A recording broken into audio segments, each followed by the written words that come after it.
मुस्लिम association एक पंजीकृत संस्था है। इसका संचालन मुस्लिम एसोसिएशन की संशोधित पंजीकृत नियमावली के अनुसार किया जाता है। इस संस्था के अधीन हलीम मुस्लिम इंग्लिश स्कूल संचालित है। संस्था का यह प्राइवेट स्कूल है। संस्था अपने संसाधनों से विद्यालय का संचालन करती है तथा संस्था के कायदे कानून विद्यालय पर लागू होते हैं। वर्ष 2018 में हलीम मुस्लिम इंग्लिश स्कूल की प्रबंध समिति कार्यकाल, जिसके अध्यक्ष मोहम्मद शाहिद व महामंत्री अब्दुल हसीब व प्रबंधक मोहम्मद कामरान थे, समाप्त हो गया था। संस्था की नियमावली के अनुसार हलीम मुस्लिम इंग्लिश स्कूल की प्रबंध समिति का नवीन गठन किया गया है, जिसके अध्यक्ष मोहम्मद शाहिद, महामंत्री अब्दुल हसीब, मोहम्मद इरफान अंसारी प्रबंधन निर्वाचित हुए। परंतु नियमानुसार आउटगोइंग प्रबंधक मोहम्मद कामरान ने नियमानुसार श्री इरफान अंसारी को विद्यालय का चार्ज नहीं सौंपा और विद्यालय की मैनेजमेंट का संचालन नियम विरुद्ध करने लगे। यहां तक कि अपने साथी मसूद हासिम, मोहम्मद शरीफ, मोहम्मद नदीम, सबा खान तथा अन्य अराजकताओं की मदद से लड़ाई झगड़े पर उतारू हो गए थे। इसका मुख्य कारण विद्यालय में जमा करोड़ों रुपए के फंड पर उनके और उनके साथियों द्वारा हड़पना था। संस्था के अध्यक्ष व महामंत्री द्वारा शासन तथा प्रशासनिक अधिकारियों से उनके गैरकानूनी कार्य की शिकायत की गई थी, जिसके क्रम में जांच कमेटी का गठन कर मोहम्मद कामरान, मोहम्मद शरीफ, मसूद हासिन, सबा खान की जांच तत्कालीन डिप्टी एसपी प्रज्ञान श्री विजय त्रिपाठी द्वारा की जाने लगी और जांच में यह सभी लोग हलीम मुस्लिम इंग्लिश स्कूल पर अवैध संचालन व गबन के दोषी पाए गए और यह रिपोर्ट तत्कालीन एसएसपी श्री अनंत देव तिवारी जी को सौंप दी गई। जैसे ही इन लोगों को पता चला कि जांच उपरांत इनके विरुद्ध रिपोर्ट प्रेषित हो गई। सब संचालित है। अच्छा, आपने जो 7 तारीख का जिक्र किया उसके बारे में क्या कहना चाहते हैं?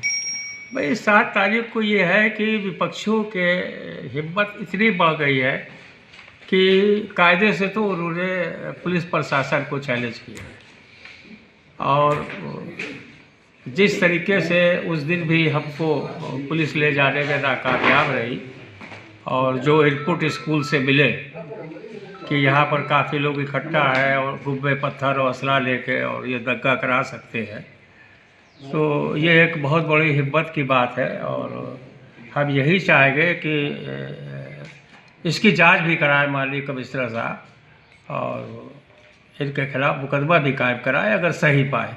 अच्छा, ये और ये सही है ही है, वरना अगर ऐसा ना होता तो आज कानपुर का प्रशासन 7 तारीख को जो मुझे ले जाने वाला था उसने पोस्टपोन किया उस दिन। अच्छा, ये था चमनगंज थाने जब 7 तारीख को घटना हुई, चमनगंज में अर्पित तिवारी देर से पहुंचने में उनको विलम्ब से उनको निलंबित कर दिया गया। जब सब अधिकारी में आने के संज्ञान में मामला लिया उसके बाद की आगे प्रतिक्रिया कह रहे? नहीं, वो 7 तारीख का मामला नहीं था, वो 6 तारीख का मामला था।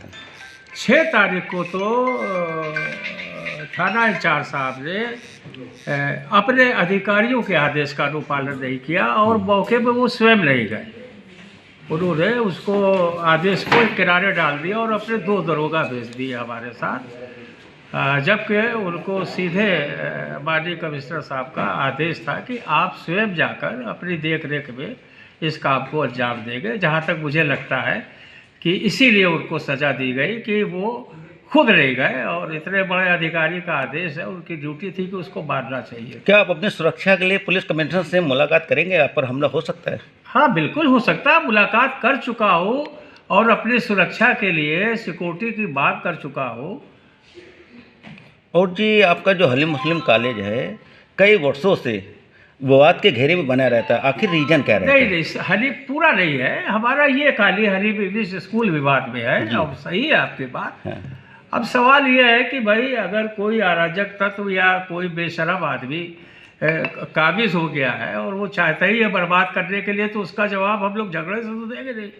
हम कानून से ही काम करेंगे और कानून ही हमको फतेह कराएगी। वो बेशरम आदमी कौन है? अपराध साहब है हमारे और मुख्य रूप से तो वही है, बाकी उन्होंने सारे गुर्गे पाल रखे हैं और हमारी मिसेस सबा खान है जो सब कुछ जानती है और वो कानून हाथ में ले रही है। अच्छा, अभी तक आपके कॉलेज में कितने रुपए घोटाला हो चुका है? 8 करोड़। इसकी जांच किसके द्वारा कराना चाहेंगे आप? जो आपका इसकी जांच संस्था स्वयं करेगी। संस्था का पर्सनल स्कूल है। हाँ। और वो संस्था का पर्सनल पैसा है। वो पैसा होता तो न जाने कितना विकास होता संस्था का। जब संस्था वो में ही किसी और का स्कूल नहीं है, वो संस्था का पर्सनल स्कूल है और संस्था अपने स्रोतों से उसको चलाती थी। जैसा कि आपका कहना है कि संस्था में ही गबन हो रहा तो फिर उसकी जांच कौन करेगा? संस्था के पदाधिकारी करेंगे। स्कूल में गबन हो रहा है ना, इसकी पत्रक संस्था मुस्लिम एसोसिएशन है। तो जो पदाधिकारी हैं क्या उनको इस बात की जानकारी पहले नहीं थी? जो भी पदाधिकारी हैं संस्था के, उनको इस बात की जानकारी पहले नहीं थी? नहीं है, वो लगातार लिखते हैं, कार्रवाई करते हैं। तो फिर इतने सालों तक गबन कैसे होता रहा? 16 जैसा कि आप कह रहे हैं 2016 से लेके 2023 तक गबन हो रहा है। आज लगभग 7 सालों का गबन है लगातार। तो इन पे अब तक की रोकथाम क्यों नहीं हुई पिछले 7 सालों से? लगातार उनके खिलाफ लिखा पढ़ी चल रही है।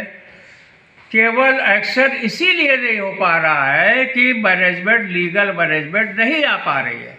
इसीलिए वो साम दाम दंड भेद से लीगल मैनेजमेंट को नहीं आने देना चाहते हैं कि लीगल मैनेजमेंट आ जाएगी तो मेरे खिलाफ कार्रवाई त्वरित हो जाएगी। तो जब संस्था में ही घोटाला हो रहा है तो पदाधिकारी भी इसमें शामिल हैं जैसा कि आप बता रहे हैं। संस्था में घोटाला नहीं हो रहा है, फंड है, फंड में घोटाला हो तो रहा फंड में है। घोटाला तो संस्था ही लोग करेंगे। सुनिए रहा मेरी बात, घोटाला हो रहा है संस्था द्वारा संचालित विद्यालय हलीम मुस्लिम इंग्लिश स्कूल में, और वो अवैध बाहरी लोगों के द्वारा उसकी मैनेजमेंट में कब्जा करके किया जा रहा है।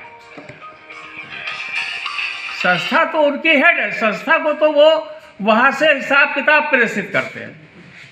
तो पिछले पैसा जमा करने का अधिकार, फीस लेने का अधिकार, उसको पैतृक संस्था से पूछ के खर्च करने का अधिकार सब प्रिंसिपल और मैनेजर का है एज पर पंजीकृत बायलाज। तो इतने सालों में अभी तक कोई निर्णय सामने आया है घोटाले को लेकर?